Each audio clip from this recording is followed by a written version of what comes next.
आज आपण टाकळी गावात मला तुमचं आव्हान करतो, संध्याकाळी 8 वाजता जा. 50 वॅटचे एलईडी बल्ब प्रत्येकाच्या दारामध्ये प्रकाशमय झालेले आहे. प्रत्येकाच्या दारामध्ये येणाऱ्या 2 महिन्याच्या काळामध्ये स्वतंत्र पाणी पुरवठा योजना आहे. ही पाणी पुरवठा योजना 28 कोटीच्या स्वतंत्र जलशुद्धीकरण जॅकवेल आणि 6 टाक्या आणि प्रत्येकाच्या दारात नळ जाणार आहे. ही टाकीचं काम सुद्धा दिलेला विकास निधी महेश नानाला याचं श्रेय जाईल म्हणून काही मोठ्या बड्या नेत्यांनी आपापल्या कार्यकर्त्यांना ही योजना अडवण्याची भूमिका घेतली. काही जणांनी तर 70 लाखाची खंडणी माहिती, हे सुद्धा मला काढायला लावू नका. जर माझ्यावर वार कराल तर मी तुमचं वस्त्रहरण केल्याशिवाय राहणार. मी कधी आजपर्यंत मला वाटतं व्यक्तिगत कोणावरही टीका केलेली नाहीये. परंतु आम्हाला यातून पैसा मिळवायचा नाही. परंतु हे विधायक कामाचं त्या ठिकाणी कधीही काही लोकांनी त्याचं सोशल मीडियामध्ये उदात्तीकरण केलं नाही. परंतु 0.1% मध्ये समाज नाही, 99.99% समाज महेशसाठीच्या बाजूला असेल तर त्या 99% लोकांना जाऊन आपण विचारा की त्या ठिकाणी साठे परिवारानं एकनाथ शिंदे साहेबांच्या कार्यकर्त्यांना ज्या पद्धतीनं कामं केले ती योग्य कायोग्य आहे. त्या माणसाबद्दलची आपली मतं काय हे जाणून घ्या, आपल्याला त्याचं उत्तर मिळेल.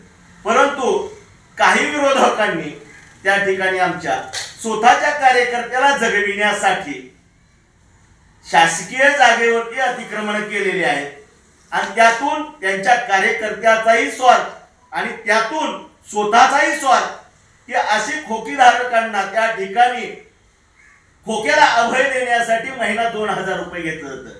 हे आपल्याला मान्य आहे का? हे आपल्याला चालेल का? 100% ह्या खोकेधारकाच्या पाठीमागे आम्ही उभा आहोत, राहणार आहे आणि त्यांचं पुनर्वसन सुद्धा करू. आज कुणाचंही अतिक्रमण निघणार आहे हाही शब्द मी आपल्याला देतो. परंतु ह्या लोकप्रतिनिधी काल जर आपण एखाद्या सोशल मीडियावरती XYZ ह्या गोष्टीचं उदात्तीकरण करतोय, तो कुणाची सोशल मीडिया चालवतोय? माझी लोकप्रतिनिधीची सोशल मीडिया चालवतोय. म्हणजे तुम्हाला तुमच्या कार्यकर्त्याला अभय द्यायचं का जनतेला अभय द्यायचंय? ज्या ठिकाणी काही सोशल मीडियावर ज्या ज्या लोकांनी ती पत्र व्हायरल केली अतिक्रमणाची, ते सगळेजण आपण तपासून पहा. ते तुम्हाला कुणाचे कार्यकर्ते दिसतील, ते समाजाचा भाग आहे का एखाद्या पार्टीचा विरोधकाच्या मोस्ट जवळच्या कार्यकर्त्याचा भाग आहे? मला मटका चालवायचा नाही अतिक्रमण टाकून, मला दारू चालवायची नाही, दारूचे धंदे चालवायचे नाही, मला आठवड्याला 10% व्याजानं त्या ठिकाणी व्याजभट्टा करायचा नाहीये आणि मला विनाकारण चांगलं काम करण्याला कुणाला घरात जाऊन ह्याच्या पाठीमागे फिरू नको त्याच्या पाठीमागे अशा दमदाटी सुद्धा करायच्या नाही. आमचा नेता कामातनं उत्तर देतो, त्या नेत्याचे आम्ही वारसदार आहेत आणि आम्ही सुद्धा कामातनं उत्तर देतो. त्याच्यामुळे मला एवढंच सांगायचंय की जो 33 मीटरचा रस्ता आहे तो आपण जाताना बघा, तो फक्त 6 मीटरवरती आलेला आहे.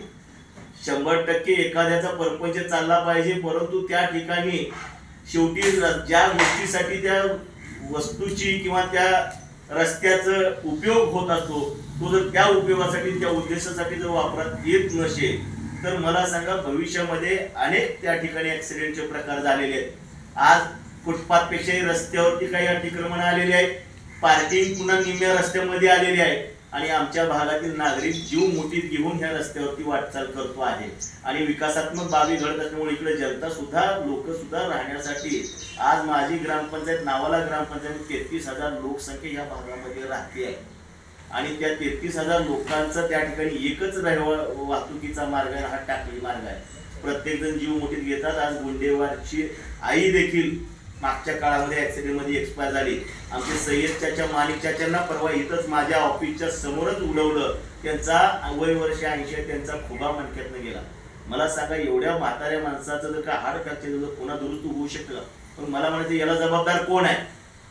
आणि कालच्या आपल्या कार्यकर्त्याची पाठराखण करणाऱ्या नेत्याला मला आव्हान करायचं ना, आपल्या माध्यमातून आव्हान करायचंय, 100% अतिक्रमण आणखीन अधिक वाढू देत, दुमत नाही, आम्ही तुमच्या पाठीशी आहे. परंतु जर यातून उद्या माझ्या भागातील कुणाचा जीव गेला ऍक्सिडेंट मुळे तर त्याची जबाबदारी आपण स्वीकारणार का? हा मला त्यांना खऱ्या अर्थाने विचारायचा प्रश्न आहे आपल्या माध्यमात. त्याच्यामुळं जे चांगलं आहे योग्य आहे ते योग्य म्हणायला शिकावं. आज एवढाच आपल्याला पुळका होता तर आज टाकळी रोडला कुठली कारवाई नाही झाली, पंढरपूरमध्ये अनेक ठिकाणी कारवाया झाल्या. त्या ठिकाणी तुमचा पुळका कुठे गेला होता, त्या ठिकाणी तुमचं नेतृत्व कुठे गेलं होतं.